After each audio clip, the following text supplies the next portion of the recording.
Hello! Hello! And welcome to the Bechdel Theatre podcast, live at Vault Festival. I'm Pippa. And I'm Beth. And we're your hosts.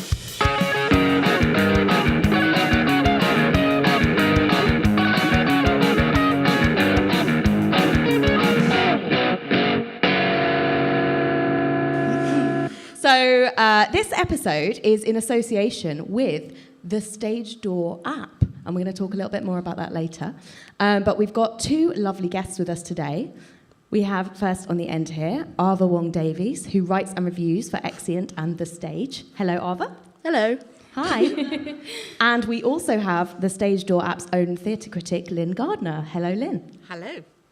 And we also, in case you didn't hear them just now, we have a fabulous audience. So you'll hear more from them later as well. We're going to be asking them about their feminist faves. So we've got a big list of them to go through. I can't wait.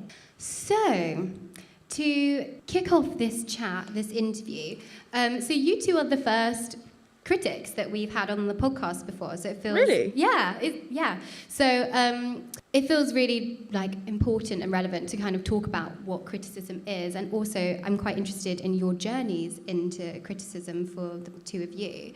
To kind of, go back to that, so have a bit of context. How did that start for you both, to go from being a theatre goer to then being, I want to write about theatre? Go on. Oh, okay, thank you. Polite.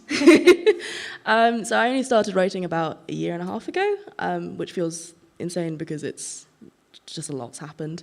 And I only really began because I had been reading, I think when I was growing up, I read a lot of Michael Billington and that kind of thing. And I never really saw criticism as being anything other than just sort of something for the audience to read, to decide whether or not they wanted to go to the theatre. But then when I was getting a bit older, I started reading stuff by Meg Vaughan and Maddie Costa and stuff by my friends like Eve Allin and all that kind of stuff. This kind of more experimental writing suggested that criticism could be a response and not just a review, because I think review can be quite a sort of cold word. So I really began when I saw Anatomy of a Suicide in, I think, June 2017, and I felt very affected by it, and I didn't really know why. And sort of the only logical thing to do seemed to be to just write something down, because I couldn't really express it verbally. So I just started a blog and just wrote a response to Anatomy of a Suicide. I haven't read it back. It's probably rubbish. But, yeah. It's out there on the internet. It's there if you want to see it. Great. And Lyn, what about your journey?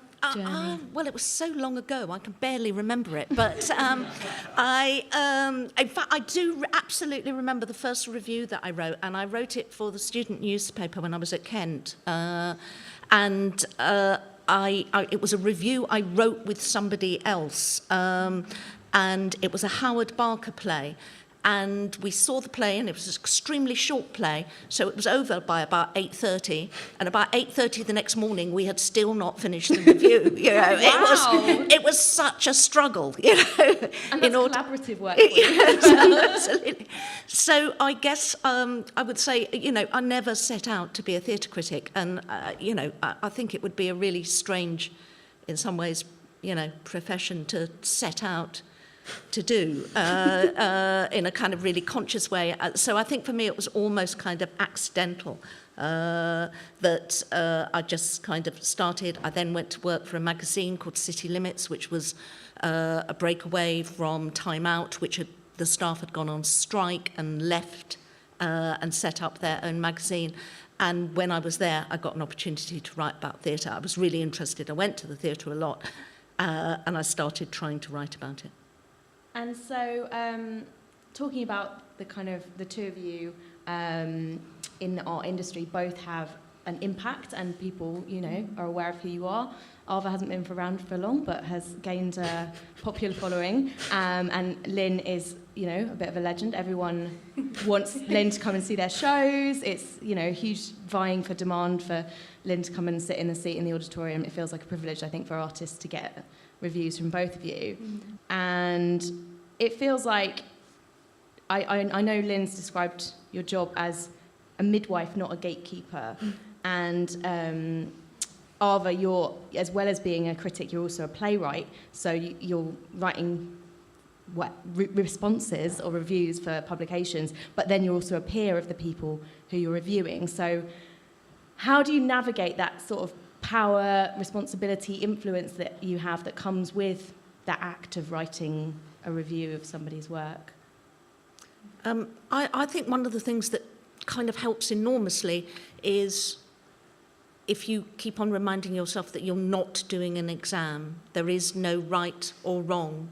And I think the other thing that's really kind of helpful in terms of freeing you up is that if you just remind yourself it is only your response. That's all you are doing.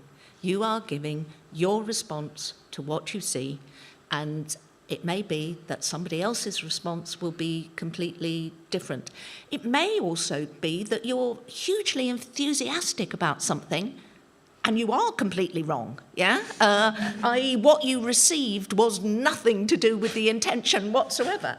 And I think actually, as you know, those things don't really matter. I think, you know, there are several things which I think there is honesty, you know, and remembering that it is just a response, and I think always remembering that the people have made this. Even if your review takes you all night, like my very first one did, the people who have made this will have put a lot more time and effort into it than you are putting into the review. Definitely. I think, like, for me as well, a similar thing is, like, I still have a little bit of this, like, childlike thing. If I go see a show, like any show, honestly, it can be like a fringe show at Edinburgh, and it can be just like in a basement, need something.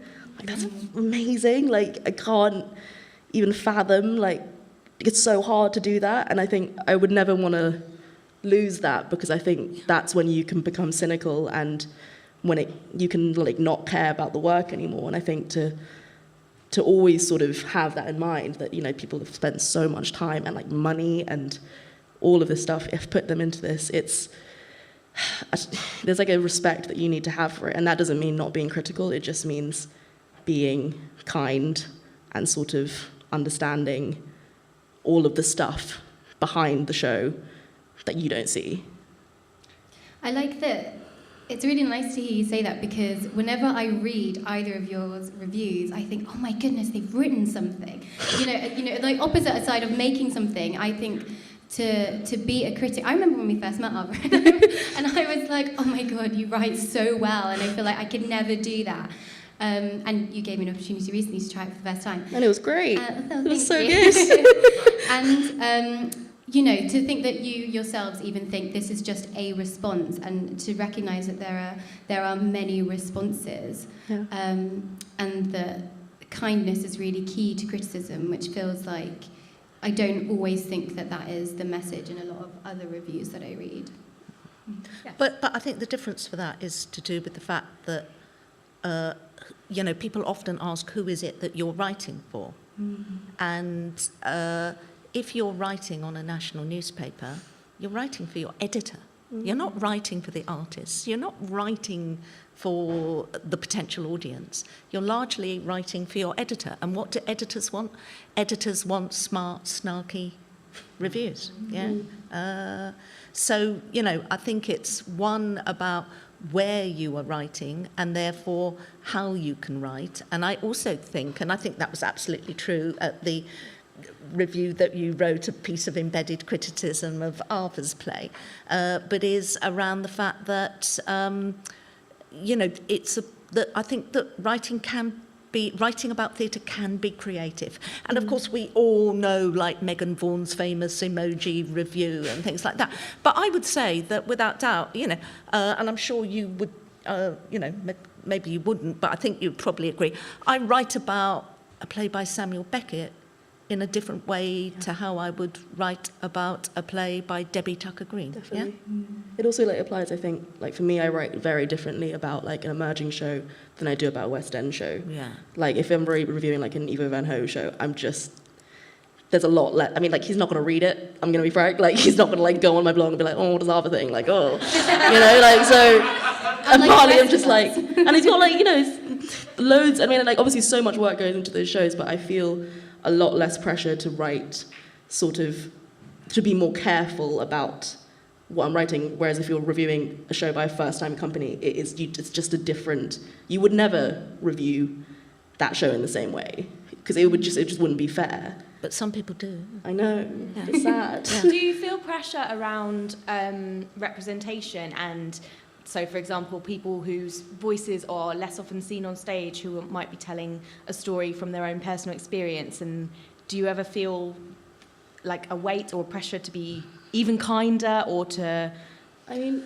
Because you said emerging companies, but sometimes I feel like, you know, emerging is the status of like the newness of the company, but it might also be in terms of like the voices that are happening around that company and what that company is offering the industry in terms of a different perspective. I know... Oh, you go. I think it's about you try and can't say it, what it is that you're seeing. So, you know, I've done a lot of reviewing here at the Vault Festival, and I'm absolutely aware in my head that what it is I'm seeing is a lot of work which are either first plays or they're very young companies, what we would, you know, yeah, absolutely, that the deadly word, emerging. Mm-hmm. And I think you have to review it in that context. That you have to think about that, because otherwise, you know, it might be that you've just popped to see that before you turn up to see a first play here, written perhaps, for example, by a young Muslim woman, and it's her first play, and she's directed it herself, and it's telling a story that is not a familiar story in some ways. If, in fact, the last things that you went to see were, you know, maybe something at a big regional theatre or something at the National Theatre with all the production values and everything around that, well, if you put them side by side and review them like that, then actually... then, you know, the first play is going to suffer by comparison. But actually, if you review it in context, then it doesn't. And I think, like, for me, reviewing shows like Alice Saville from Exeunt, she's the editor of Exeunt, she wrote a really great feature on a bunch of Vault's shows here, which are about, like, queerness. And she made a really good point, which was that, like, when you are reviewing a show that is sort of similar, based, like, you know, around your same experiences, you actually tend to be harsher on them. And I know for me that's definitely the case. Like, I've reviewed a few British East Asian shows recently, and I've been a lot more sort of harsh on them than I think I would if it were, say, a Muslim company or, you know, that kind of thing, because I find it quite difficult to separate myself from that. And as much as I want to uplift that young British East Asian company, there's so much like context behind all of that, which is like contained within me, which I am really desperate for them to sort of bring to the table. But then that's not fair. So it's a really odd balancing act of trying to uplift and, you know, because you don't want to give a bad review to a show about, like, you know, your own community, and then, you know, it might be more difficult for them to secure funding or something, because you want those voices to be heard. But I don't know, it's very difficult. It's when we have so few options, I think, if you're part of a minority in Totally. kind of any sense. There's so few shows that you can feel represent you in so few ways, let alone so many ways. And so you kind of put your all into wanting this one show to tick all the boxes. Totally, yeah. A better term for it. But, like, you know, and then it will never meet the kind of expectation that you have that... Yeah. Because there was that show, Inside Voices, which was here, and I think there was a lot of buzz around it being like the first Southeast Asian Muslim show ever, you know, I don't know, but which is really unfair because it's putting so much pressure on a first-time playwright and this small show which is not, she's just trying to tell one story, and I think we put so much pressure, not necessarily us, but maybe like programmers and I don't know, that kind of thing. They put so much pressure on these shows to sort of tell that whole experience, whereas, you know, there are so many shows about white men and, like, the complexities of that experience, and we allow that. but we don't allow this one show to be about this one thing, you know? I feel like a lot of it's to do with the kind of bluntness of marketing and the sort of selling a show as the first time, like the show that's at the Globe, that's the first all women of colour company putting on a Shakespeare show on a major British stage. And it feels like on the one hand it's something to celebrate, on the other hand it's like, why so late? And then also it's like, it's sort of a line, like a tagline that is being used for marketing because people, like marketers know, audiences are hungry for this. We always want to see something different, something we haven't seen before, something that feels unique and exciting. And it's about kind of, I think, partly having something to put on the poster that then puts a lot of pressure on things like cultural identity or sexuality that like make it like, this is the queer show, these are the queer shows, this is the Muslim show, this is the South Asian show. And it's like kind of reducing them to those things. And it kind of makes me think of star ratings, which I know you've both kind of nice got like a sort of maybe shared opinion on again, because I know, Lyn, you don't use star ratings. I don't use star ratings, and absolutely one of the appeals of going to Stagedoor was about the fact that there would be no star ratings, because, you know, I think star ratings are a really nasty virus that have crept across British theatre. And I think they do no good whatsoever. And I can absolutely understand that from an audience's point of view, that they might think that star ratings help them decide what it is that they're going to do. But actually, I don't think my job as a critic is to kind of sell shows. You know, I would work for Which and review fridges if that's what I wanted to do, to be a kind of consumer journalist, you know, in that way. So I think they're not helpful. But I would say something else, and this kind of, you know, might be slightly controversial, because I think that British theatre is absolutely in thrall to the star system. And, you know, on one hand it says, it doesn't really like them, but then as soon as their show gets 4 or 5 stars, then they're plastered absolutely everywhere. And I think the only way that stars will ever get the elbow would be if British theatre stops putting up stars outside theatres or on the marketing copy and just quotes people. Who agrees? Anyone in the audience, raise your hands if you'd get rid of star ratings. Wow, that's like pretty unanimous. Yeah, but that's because these probably are all people who actually, you know, take the trouble to read the reviews, you know? Wow. Rather than just look at the star rating. Yeah. It's interesting for us, though, because obviously we use the Bechdel test as a starting point or a kind of provocation to talk about theatre, which is equally, in many ways, blunt and simple and vague, and yet we put our stickers up all over, you know, posters and use the test to kind of help audiences find shows that they might like in terms of the representation of women.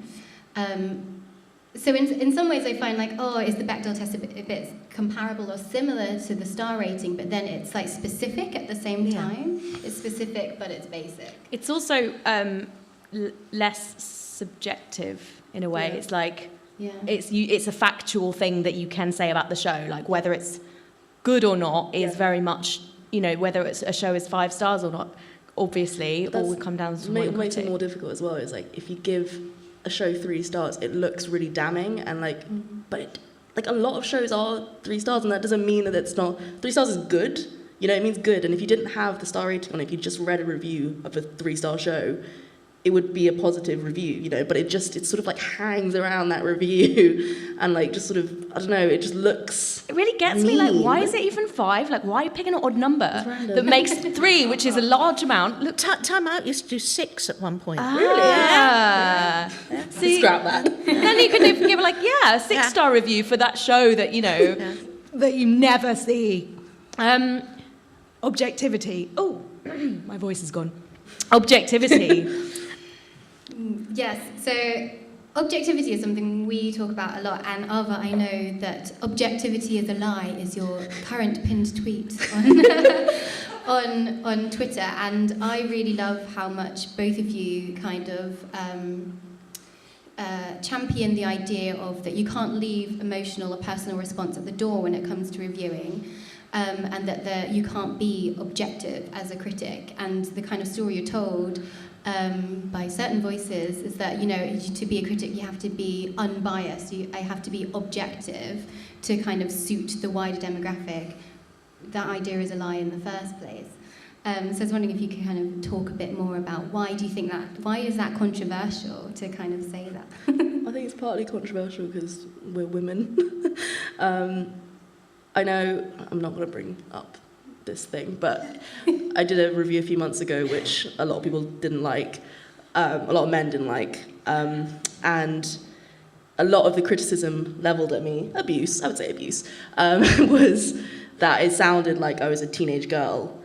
And it was super interesting because obviously that is such an incredibly gendered response to an emotional, to say that an emotional response is immediately juvenile and immediately unprofessional, when that emotional response is unpicked and sort of dissected and thought about in depth.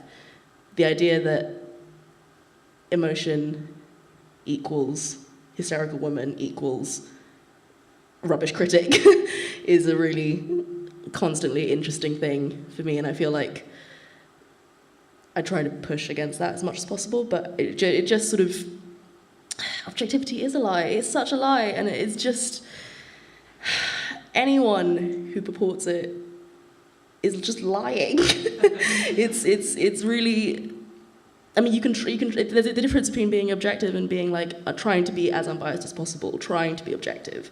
I think we can all strive for objectivity and try to go into a show and be, try and embrace it just fully, and not go in and try and not go in and sort of have all this stuff about the day that you've just had behind you. You can try and be as open to a show as possible, but that doesn't mean that it's objective. I think it's always sort of simmering under the surface, subjectivity, and I think it's sort of unwise to just ignore that it is there, because it's always there, even in, Billington's reviews.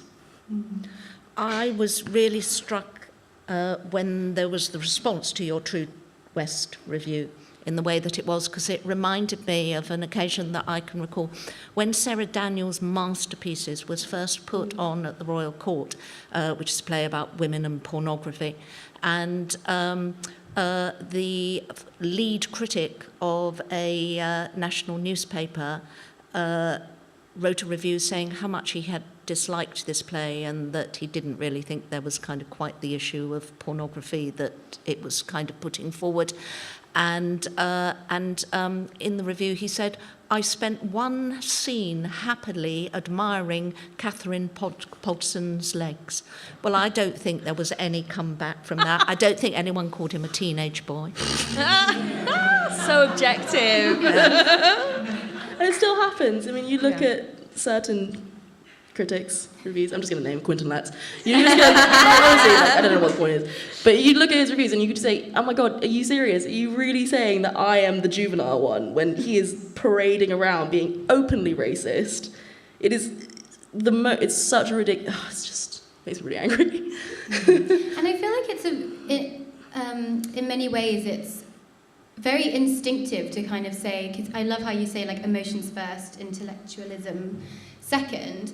And I feel like in many ways that feels to me like a way to kind of shed all this structural, hierarchical nonsense and, living within capitalism and patriarchy and stuff. We are humans, and when we consume art, whether it's as a critic or, as not, art is about how you feel. That's the first response you have, and then you try and put it into words.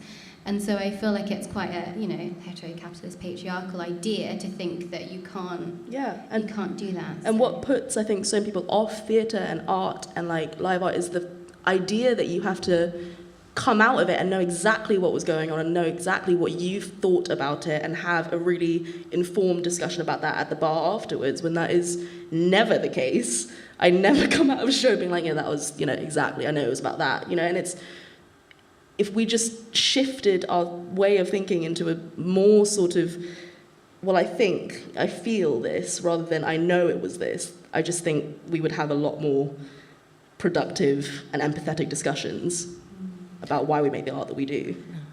the reviews I like writing most are the ones where in the act of writing the review, I discover that I think things about this show and feel things about this show that I had no idea, you know, when I came out of the show and was at the bar that, you know, that I thought or felt. Yeah. Yeah, I feel like something new comes out every time you think about a show again or have another conversation with somebody. This is why when we do like post-show discussions with audiences, it's always just so exciting to just hear the initial responses and then the later thoughts as the conversation goes on, of people who've come together not knowing each other, all had different experiences of watching the show, and then fed off each other's and thought, oh, I didn't think of that scene like that. Yeah. Oh, wow, now hearing you say it like that has really kind of changed my perspective or altered my view of the show. We love it when we have these post-show discussions and people are suddenly at loggerheads with each other and like really disagreeing. And we're like, no, this is great. This is there isn't a right answer or a right response, or people get shy that they've thought of the show in the wrong way. Yeah. It's like I'm talking to Maddie Costa, who's just the most amazing critic, and she has these things called, like, I can't remember what they're called, like theatre clubs. Dialogue clubs. And she says, you know, and then people get together after the show and talk about that. And she always says, like, the least interesting thing someone can say about the show is, I thought it was good or I thought it was bad. The most interesting stuff is, like, what did this make you feel? How did this, like, affect you? You know, it's all that stuff that's the really important bit. That's why you go, isn't it? Yeah. Because you want to see real things. You want to feel something. Feel emotions. Yeah. Oh, my God. And, of course, another way that we have dialogue about theatre is now increasingly online. I know you're both big users of Twitter and social media, and Lyn's obviously with the Stagedoor app, where that's all the criticism is coming straight to your phone. So do you think that this has changed the nature of the job? Do you think a reader scrolling on a screen maybe expects or prefers a different style of writing, or do you think it's just about increasing the dialogue? I mean, I would say for me, I think it opens up possibilities that I still feel that I've hardly begun to explore. I mean, you know, the thing that is fundamentally different is that even if you had thought that your best response to a show when I was working at The Guardian, and the best response would have been to write a haiku, you know, my editor was never going to accept that, yeah? Whereas actually on Stagedoor, you know, that is a possibility. I haven't yet done it, but I might, you know. So ready. Yeah. I can't wait. So, you know, so I think that, you know, digital, yeah, absolutely offers all sorts of different possibilities. It offers the possibilities of all sorts of different voices, writing in different ways. And at a time, it seems to me, when theatre, too slowly, but nonetheless quite clearly, is shifting and changing. And that is as much about shifts and change, which are to do with form and structure and how those stories would be told and who tells them, then actually I think there is a real place for criticism doing things in different places and in different ways. Yeah. Yeah. Do you feel a lot of freedom in having multiple platforms? So I know you use Twitter, but you also use... Did you say use the Twitter? What? Very Victorian. I've heard it's similar to Facebook. No, so you use Twitter, but also use your own blog as well as writing for publications. Yeah. So does that give you the kind of freedom that Lyn's talking about, in terms of if you wanted to write a haiku, if you wanted to write something with a double the word count of what you would have to write if you were writing for somewhere like The Guardian? Totally. Like, yeah, I think I'm so lucky that I get to write for multiple and very different. I mean, like, I don't think you can get more different than The Stage, where it's a star rating and a 250 word, and it's very strict, to somewhere like Exeunt, which is so just freeform. They will just let you do whatever you want, and it's great. And I think I really like the challenges of both of those. And I think sometimes shows do suit the shorter word count, because sometimes I try and write for Exeunt, and I'm just like, oh my God, I'm struggling to, because it's the minimum word count is like 400 words, and it's really interesting to try and like shift between them. And I think I do, like, I have a confusing relationship with Twitter, but I think I do love the the ability to tweet about a show if I'm not going to write about it, and being able to sort of uplift it. And I also kind of like enjoy the challenge of trying to write a sort of mini review in like, 250 characters, however long it is. Yeah, So- I love it. That's mostly what we do, Yeah. because we find it hard at Bechdel. I think like a good example of like the industry and knowing where we fit within it is when we went to Edinburgh last year, and we were getting our accreditation as press, but we were like looking at the drop down list and we were like, what are we?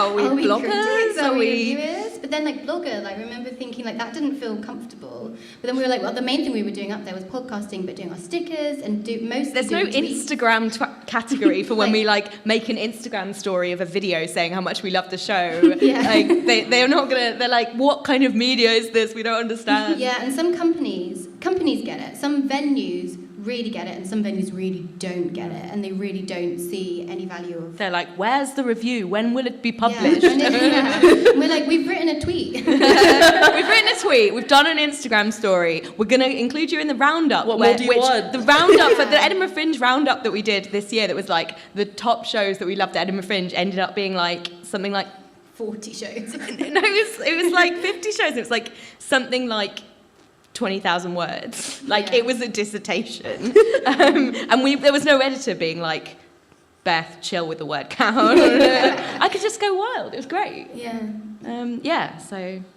It's an interesting shift, I think. yeah, and it also is awesome to see somebody like with the experience of Lyn and all those years of having worked at The Guardian be liberated in this way of like not being constrained to that format anymore. Yeah. It's awesome. Yeah, though it's also scary, isn't it? Because in some ways, the blank page and knowing you could just do anything that you wanted to, sometimes it kind of, you're not quite as brave as perhaps you should be, It was lovely, like when you wrote that Soft Animals review, and it just, I don't know, you just were clearly just like let loose, Yeah. and just able to just talk about a show that you really loved for Yeah. however many words, Yeah. which you would just never get the chance Yeah. to do otherwise. Yeah. Yeah, it's really nice and interesting having this kind of conversation, because I've just reminded myself of, like at Christmas, I was around a friend's house with her family, and we were choosing something that's random, but like we were choosing something to watch on Netflix, and we were looking at reviews of things before we decided to watch it, and we were looking at Roma, and we were looking at the reviews, and then my friend's mum read out this review, and I was like, who wrote that? Because and it was really interesting. Like instantly, I could tell it was written by a man, and because there was just a way that the man spoke about the director of Alfonso Cuarón.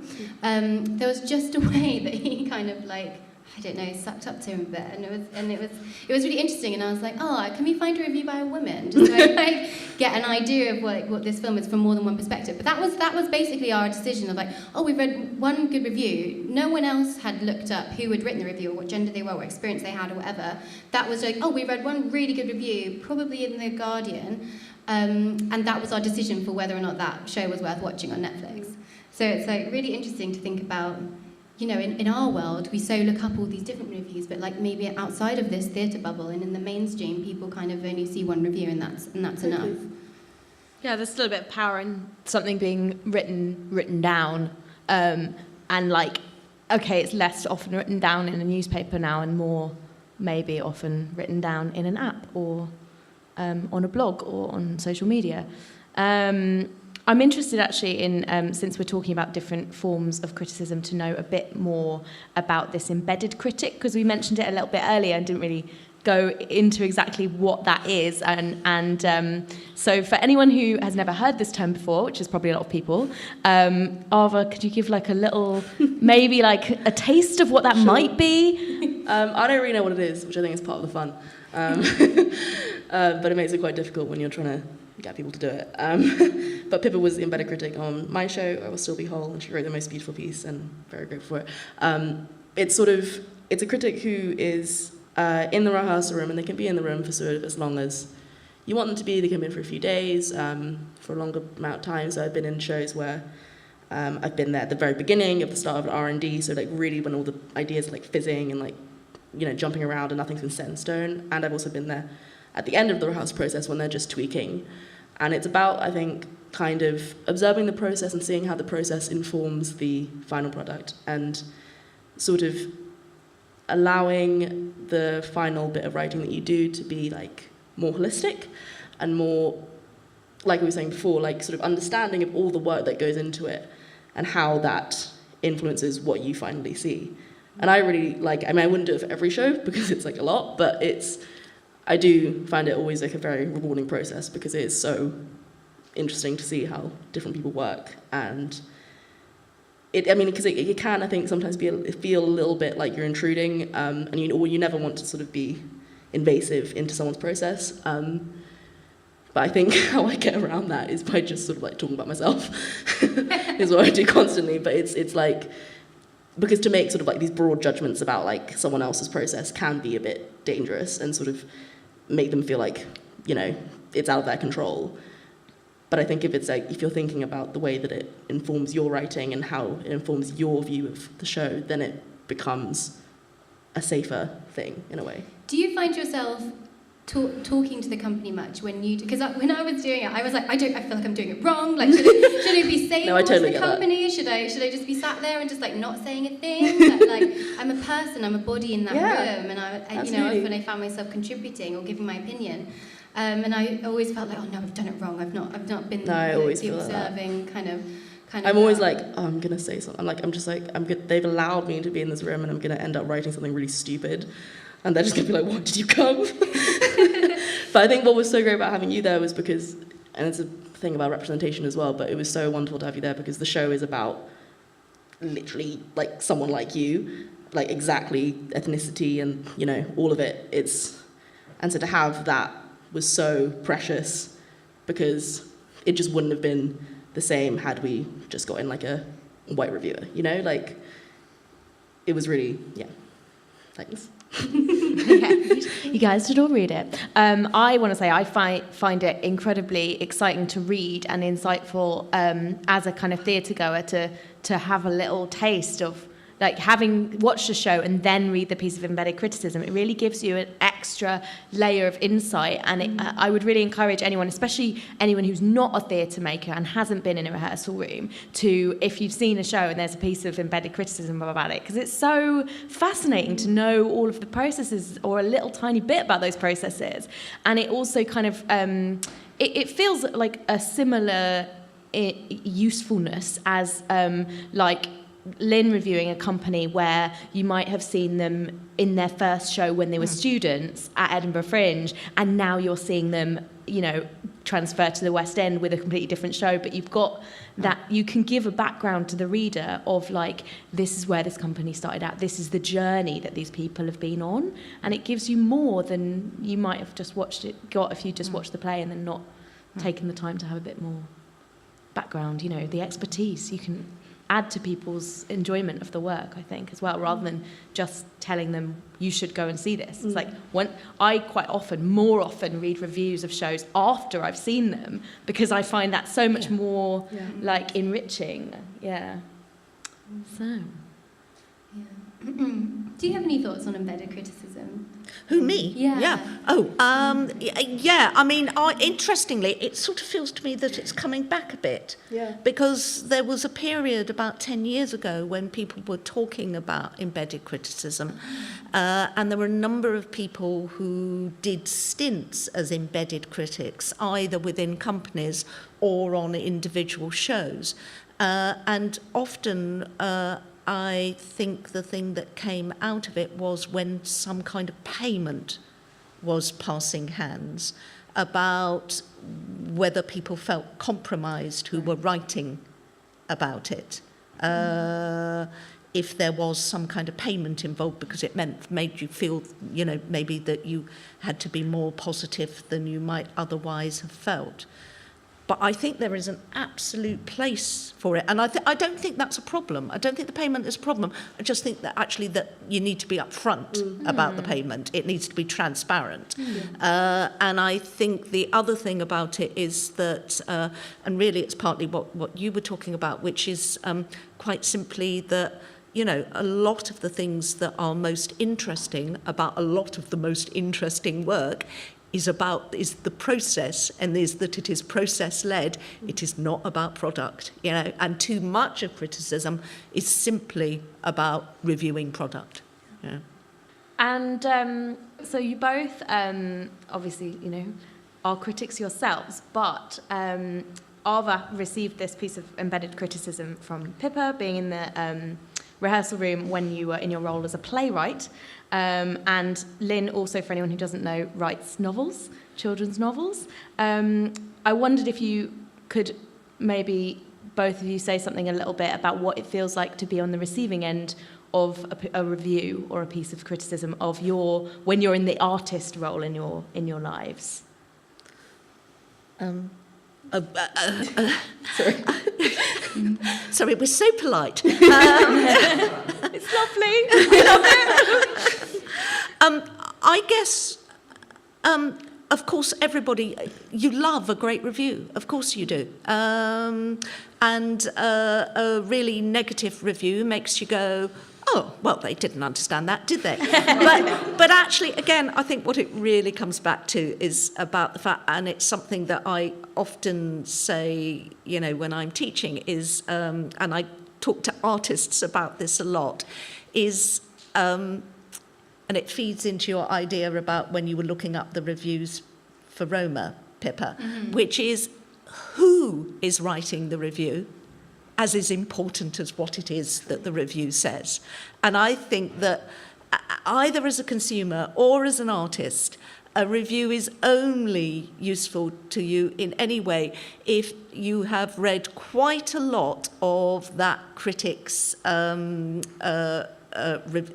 criticism, and if you have got to know their likes and their dislikes, which all are incredibly, really easily revealed over a period of time, and you can then decide, well, do I generally agree with that person or do I not? So I think the point really is for anyone, whether it's me writing children's novels or whether it's an artist to whom I have written something about their work, that, if it's a show and let's say it's a company, let's say it's Knee High, and I've generally been really, really positive about their work, if I then say something negative about it, my question to them would be, well, if you believe the good stuff, why don't you believe the bad stuff as well?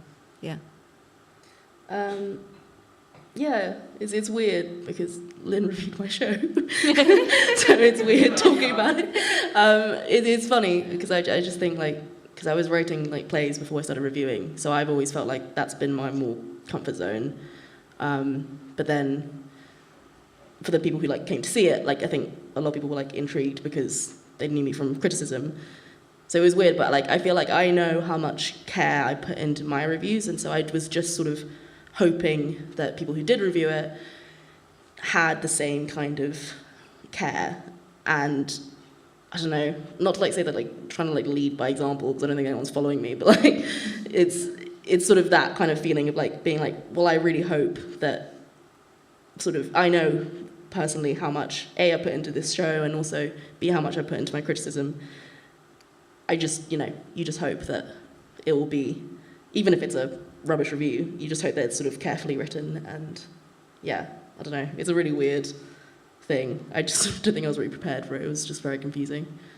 Did you ever think when either of you write, what are the critics going to say about this? Or do you just kind of see, critics as well as in, just they are just a response, they are just people. You say critics as though it's what do the critics think? Like a homogenous blob of humans. It's but what do the critics say? I've got an answer for this, which is that I know a lot of theatre makers who would see a 1-star review from Quentin Letts as a bit of a badge of honour. Oh, yeah. It's what the critics think is very different. Yeah, totally. It depends on who it is, like Lyn was saying. And whether if they hate your show and you're someone who it doesn't chime with their worldview, then that actually can sometimes give you a bit of well, yeah, obviously, I'm doing it right if you don't like it because it's not for you. So, yeah. I think it would probably... I think actually genuinely the review I was probably most stressed for was yours, Pippa. Oh, really? Well, but because you are the person in the show, pretty much. So and it's that show is written for queer British East Asian women, and so it would be so crushing if you were just yeah, you didn't get it, she didn't quite get there, but because yeah. Whereas, you know, the other reviews I was like, obviously, like, worried about, but that's who the show is directed towards, so that's who I was most worried about. Do you feel like with embedded criticism that there should be a sense of relationship between the person writing it and the kind of maybe like contents of the play? Because I was joking with Beth, I was like, oh, that's the first piece of like writing or like proper criticism I've done before, and that's probably the only piece I'll ever do, because like that was, you know, that writing about your play was like so specific to my experience, and I was like, that's, you know, that's it, that's all I've got, like that's. But that's what we wanted, you know, like. I think it'd be really hypocritical of me if I was like, Pippa, you needed to be more, you need to be a bit more removed from it, you know, but I think it was really important to us that we did have someone who sort of related to that content matter and everything, because, yeah, I don't know, I don't want a white person sitting in on that rehearsal process. No, neither do I, but yeah. That's great, very great. Beth has taken out a piece of paper. A very large piece of paper, which actually has some post-it notes on it from our audience, because we are rapidly moving on to our feminist faves as we near the end of the podcast, and we've actually asked our audience for some feminist fave suggestions. So in a second I'm going to go with a roving mic for anybody who wants to shout out to some of their favourite people and things in the world that inspire them from a feminist perspective, because we don't want to ignore the fact that there's a huge number of people in this room with us today. We want to mine the wealth of their knowledge as well as our amazing guests. So, does anybody have any names pop out to anyone that you want to ask the audience about, Pippa? There's a lot I recognise, but there's a few I don't recognise. Janelle Monáe was the artist that I had playing on the way in, so I feel... That's why she's there. I feel very attached to whoever said that. How about this one? Which one? Jasmine Paris. Jasmine Paris. Who's Jasmine Paris? Who's written Jasmine Paris? I'm going to go up and ask a little bit about Jasmine Paris. Give me a second. Do either of you know who Jasmine Paris is? No. I don't think I do. Thanks. So Jasmine Paris, not really anything to do with sort of theatre or arts, but Jasmine Paris is a runner who recently became the first woman to... so became the first woman to win the Spine Race, which is a 268-mile ultramarathon. She's it's on the Pennham Way. So it's an ultramarathon, and she's a veterinary surgeon. She took a week out writing her PhD thesis to complete it. And during the breaks on the race, where the athletes refuel and rehydrate, she was pumping breast milk because she's breastfeeding her child at the moment. So she's just the most amazing woman. And not only did she win it, but she said she shaved off, I think, 12 hours off the race record. So she's just an amazing woman. Yeah, she beat all the men, basically, as well. Thank you so much for telling us about her. Can we have another name for her? Oh, yeah. I'm going to try and go for ones that I don't know. The thing is, I do know quite a few of these. She's great. Oh, Carol Christ. Who's Carol Christ? Just don't know who this is. Probably should. Oh, it was Hannah behind the sound desk. Let's go up to Hannah. Tell us about Carol Christ. Carol Christ is a really cool American academic that I'm reading about at the moment. She writes about the role of women in religion and mainly classical theism. And she writes about goddess feminism, which is sort of a niche strand of feminism that sort of started out in the 80s. And it's just a really interesting take on things. And she just phrases things really funnily. How do you find her? Does she have articles and stuff online? She has articles online. I'm reading her book called Laughter of Aphrodite: Journey to a Goddess. And yeah, she's just really interesting, really fun to read. I like how she writes about religion and her surname is Christ. Let's talk about... there's so many. We've got to get Ava and Lyn's as well. Oh so yes, one that's more. true. Let's do. Oh, who's Claudia Jones? Claudia Jones. Who put Claudia Jones? Oh, hello. Go on then, you're on the podcast, live, back on this podcast. Hello everyone. So Claudia Jones is a Trinidadian political activist and journalist and is famously known for starting Notting Hill Carnival. Oh. And real people are so proud of being Caribbean in London, and I find it real shameful that they don't know who Claudia Jones is, the Trinity lady who started it all. Does she live in London? She's dead. Oh. Did she? Yes, she lived in Bristol actually. Oh wow. So it was pretty cool. Cool. Thanks for I sharing. don't want to mess it up. Thank you so much. That was amazing. What a phenomenal list we got. I know. From just a bunch of post-its outside the door. The knowledge in this room.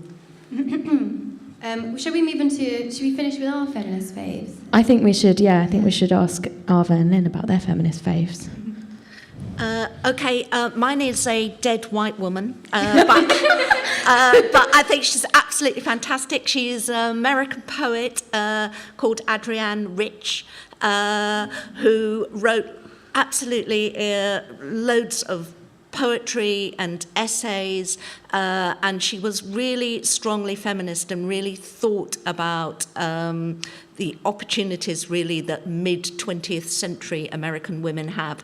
And if there's just very briefly, this is a piece from a convocation speech that she gave at Douglas College, which was an all-women college. And you may have heard a bit of it before, because in fact, I always begin my teaching classes by reading to my students, and this is just the tiny little segment from it. The first thing I want to say to you who are students is that you cannot afford to think of being here to receive an education. You will do so much better to think of being here to claim one. One of the dictionary definitions of the verb to claim is to take as the rightful owner, to assert in the face of possible contradiction. To receive is to come into possession of, to act as a receptacle or container for, to accept as authoritative or true. The difference is that between acting and being acted upon, and for women, it can literally mean the difference between life and death. Wow. Thank you so much for reading that. That's amazing. Ava? Mine is not as good. I keep oscillating. Okay, you know what? I'm going to do something sappy. That's fine. I was going to say Mitski, but she's great, but no. Because I feel like the people who teach me the most about feminism are the people around me and my friends and family, and not actually celebrities or anything. They're great, but no. So mine is, oh my God, this is so sappy. This is my friend Eve Allin. She is, I'm not going to cry. She is a writer, and she's also a critic and a playwright, and she has a blog called Walking with Headphones On, and she's the reason I really started, is because all of her writing is so from the heart and personal, and she writes about music and how it makes her feel, and she writes about theatre and how it makes her feel, and she's who made theatre criticism accessible for me, and she's who I try and emulate all the time in my writing. So if you like my writing, you should probably go read her, because she's better. But she's mine. She's great. She's great. That's an awesome feminist fave. What's yours, Beth? Mine is the White Pube.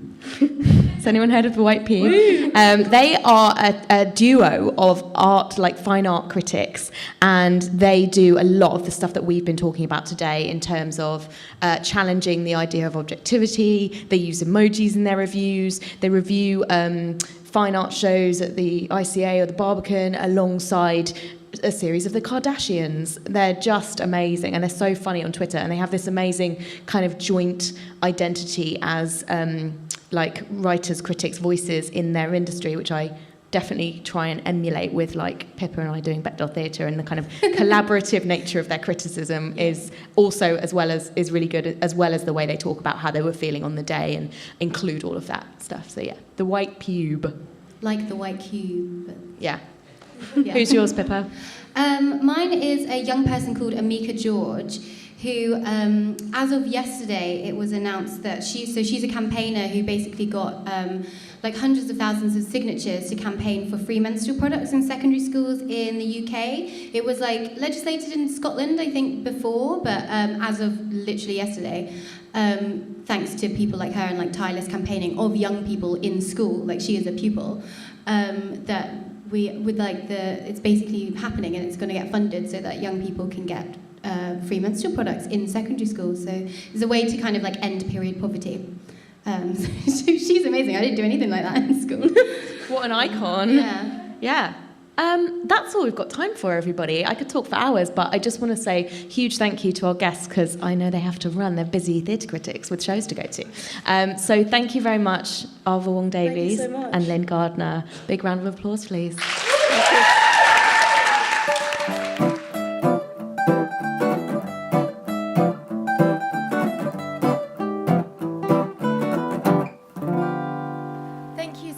To Lyn and Ava. What a fucking... Oh, why do I always get scared of swearing on here? Don't know. What a fucking great episode. And thanks to Vault Festival for having us, and to Stagedoor app for the sponsorship for that interview and episode. Yeah, it could not have been possible without them. Now, although it was our special live episodes, it's a bit different. We still want to make sure that we let you know about upcoming shows that we think you should see April, May, June, kind of May times. So, without further ado... coming up at the Royal Court, we have Dismantle This Room, which is an immersive escape the room experience that asks the questions: how can we dismantle existing power structures, and what can we build in their place? Participants will have just 1 hour to work together to interrogate the established power structures in theatre. How far are you willing to go? This looks incredible. It's on from April the 6th to the 27th. So get booking. It is kind of really sold out. I think there's still a little bit of availability, and they have a really interesting ticket booking system where you're asked to choose your own ticket price from several different tiers based on what you think your own level of privilege is. So this looks fucking great. Next up, also at the Royal Court. The Royal Court's doing really well, so we've got a few of those. So the Royal Court is doing White Pearl, which is on from May the 10th to June 15th. It is set in Singapore, and the plot is a company called Clear Day has developed from a small startup company to a leading international cosmetic brand. But when a draft of the company's latest skin cream advert is leaked, the video goes viral globally for all the wrong reasons. So it's about skin lightening in Singapore, and it's got two of our previous podcast guests on it. So we had Katie Leung and Kai Alexander on our podcast a few episodes back, and you can see them together on stage in White Pearl at the Royal Court from May the 10th. Also the Royal Court, because they're killing it, is Salt, which is coming up from May the 14th till the 1st of June. Salt by Selena Thompson. I think we've spoken about it a few times on the podcast now. It traces Selena Thompson, who's a live artist who embarks on a journey of the Atlantic slave trade triangle via cargo ship, and intended to make a video documentary about this journey. And then through doing the journey, lots of stuff happens and she's left on her own, and it's about her experiences of kind of going back and the inherited trauma of slavery, like within bodies, and it's fucking amazing. So it was our favourite Edinburgh show. I feel like it's the favourite show that I've ever seen at Edinburgh ever. Yeah. Maybe. Yeah, it's she's definitely one of my favourite artists that I've ever seen do anything ever. Yeah. We love her. We love Soul. Obsessed. And oh my god, book a ticket now. Like you just cannot fault it. It is like the true example of like how powerful theatre can be. So Salt at the Royal Court. A Piece of the Continent is a festival coming up at the Actors Centre, so Tristan Bates Theatre in the Actors Centre. It's on until April 27th, and it's a festival of multilingual, multicultural and multidisciplinary performances from European artists. So it's kind of to coincide with all the Brexit stuff that's happening. They've given a platform to artists from all over the European continent. Woohoo! God, that's fucking needed. Yeah. Also kind of going outside of London, I'm Here, Where Are You is on at Cambridge Junction. This is a 2-day festival, so the end of April 26th, 27th, which is a festival showcasing emerging and established disabled artists, which includes Jackie Hagan's show This Is Not a Safe Space, for which she interviewed people living on disability benefits, and Christina VC's My Dirty Secret, which is about being a disabled person struggling with housework, and Whack-A-Mole, a comedy tragedy featuring 3 generations of women with mild autism spectrum condition. So it's this really amazing festival that I wish we could go to, but if you live anywhere near Cambridge, please try and go, because it looks really unique, giving a platform to so many disabled artists, and we hope that it can come somewhere we can see it. Yeah, we'll but be obviously, looking out for we those understand shows. the restrictions. Out of Water at Orange Tree Theatre from April 27th to June the 1st. Claire and her wife Kit have moved from the confines of London to the wide open coasts of South Shields to be nearer family, to be nearer the sea, to put down roots, to have a baby. Claire's new job at the local school is a step up and she wants to make a real difference, but she soon discovers that she has much to learn from her students as they have from her. Attend a new play about gender, wild swimming and how we define who we are. I really love that. I really love when there's a description for something and it's maybe, words we've heard before, a play about gender and, identity, how we define who we are. But then they really frame it when it's like wild swimming. And you're Wild swimming. There's the ways that we explore it outside of our kind of normal genres and stuff. Yeah, I don't know. It seems so lovely. I can't wait to see it. I had a little look at the cast as well, and they have a non-binary actor playing a non-binary character. What? Oh my god! Yeah. Why does that feel so I know, revelatory? exactly. Because it's like such a kind of big issue in the industry is like, oh, we have all these like, suddenly we've got trans and non-binary and stories that come from all these different, wait, where are we going to get these actors from? Do they even exist? Yes. Yes. They've always existed. So give them the jobs. We can't wait to see this play. Yeah, that's Out of Water at Orange Tree. Coming up at the Albany, Rebel Season, which is running across April the 11th till June the 1st, so quite a long one.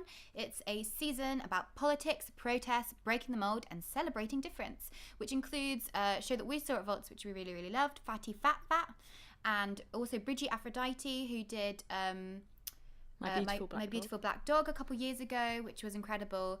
So there's a new show that she has called Parakeet, and a storytelling night called Women Who Gave No Fucks. As well as other people like Cocoa Butter Club and Whose Eyes Are These Anyway, which is a poetic monologue intervention focusing on exploring whether and how Muslim women can exist outside of the gazes and labels of others.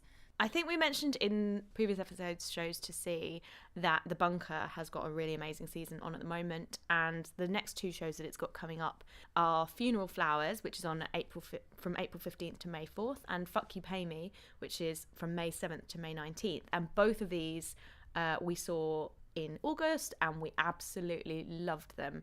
They're both incredible writer-performers. Joe Nastari was on this podcast talking about Fuck You Pay Me, and Emma Dennis Edwards, who's written Funeral Flowers and performs in it, is just incredible. So go and see both those shows at The Bunker. A Life Sentence at Cat's Back Theatre, which is Wandsworth Art Festival, which is a 2-day festival, May the 5th and 6th, is a play inspired by real women's experiences with symphysiotomy. Try saying that 3 times fast. A barbaric birthing method encouraged in Ireland literally last century, from the 1940s to the 80s, and it was used as an alternative to caesareans. Ad Libido is on at Soho Theatre from May 7th till the 11th, and this is the tagline for the show is about Fran's quest for a normal sex life, and I think this is about vaginismus. So I don't think it's vaginismus. Is it not vaginismus? I think she was diagnosed with sexual dysfunction. Okay, sexual dysfunction. So it's about her basically struggling to put anything inside her vagina. Yeah, and I read a great thing of Fran in the Metro, I think she was saying, where, it's another story that, too many of us are familiar with, where sex education didn't serve us in schools, and the narratives we're told about what successful or good sex is very narrow, and yeah, so it seems like a great exploration of that. Also on at Soho Theatre is Hotter, which was a favourite of ours from Edinburgh Fringe last year. It is on Tuesday the 30th of April to Saturday the 15th of June. Hotter, the description says, "What is the sweatiest you've ever been? What was the hottest you've ever felt? How would you describe your orgasm?"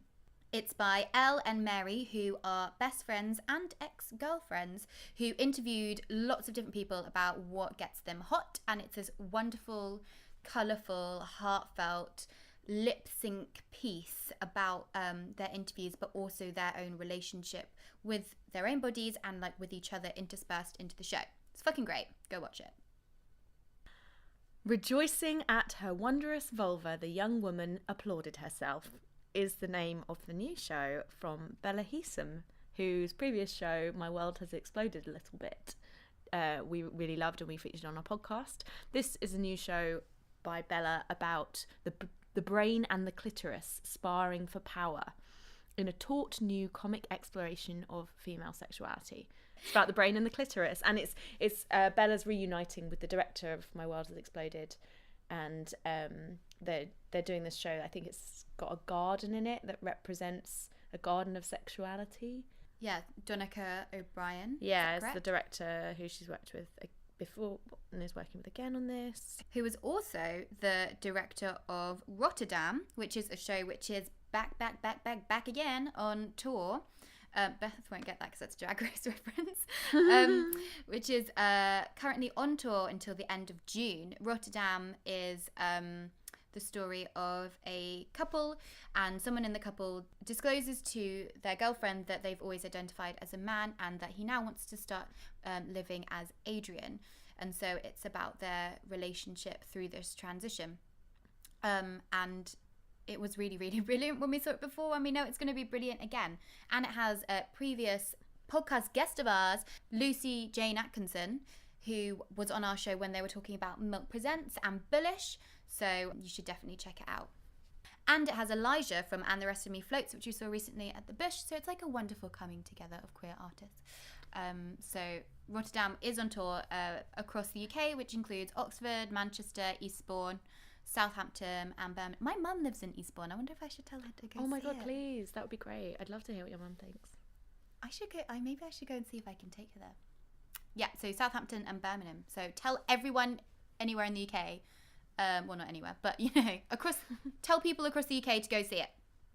The Party Somewhere Else is at Nottingham Playhouse. This is a festival from May 14th to May 18th of feminist theatre and includes some of our favourites, including the Thelma's play Ladykiller, Sadie Clarke's Algorithms, Adventures in Menstruating. Oh, we love what's this. her name? Chella Quint. Chella Quint. Oh, she's great. Yeah. And Girls, the Pappy Show's Girls, which I saw at Vault Festival and really, really enjoyed. That was a pure joyous show. So yeah, there's loads of great stuff on there at Nottingham Playhouse. So if you're in the Nottingham area, that's one for you. Speaking of feminist theatre, Calm Down Dear, which is Camden People's Theatre's annual feminist festival, is back, which is starting from May the 27th. There's lots of really excellent things in there, so we kind of won't go through them all, but check it out. Support CPT. And yeah, it's all on their website, so you can check it out there. The Amber Trap at Theatre 503 is from the 24th of April to the 18th of May. Katie and her girlfriend Hope work at their local corner shop. That's cute. Where the days pass in quiet, comfortable rhythms. That takes me back to those kinds of jobs.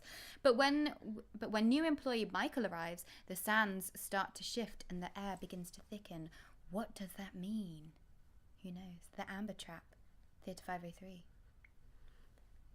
The next one has a French title. Oh, do you want me to say Jouvert? Jouvert. Is that right? I think it's Jouvert. Jouvert? Sorry, is that Your really? French is much, much better than mine. I think it's Jouvert. I feel Anyway. like there's someone in Les Mis called it, so that's why I feel like I know it. But Jouvert. Is also on 503 from May 29th to June 22nd, and this is a timely reflection on the Black British experience and sexual politics of carnival. Jouvert is a piercing, hilarious and fearless story of two best friends battling to preserve tradition in a society where women's bodies are frequently under threat.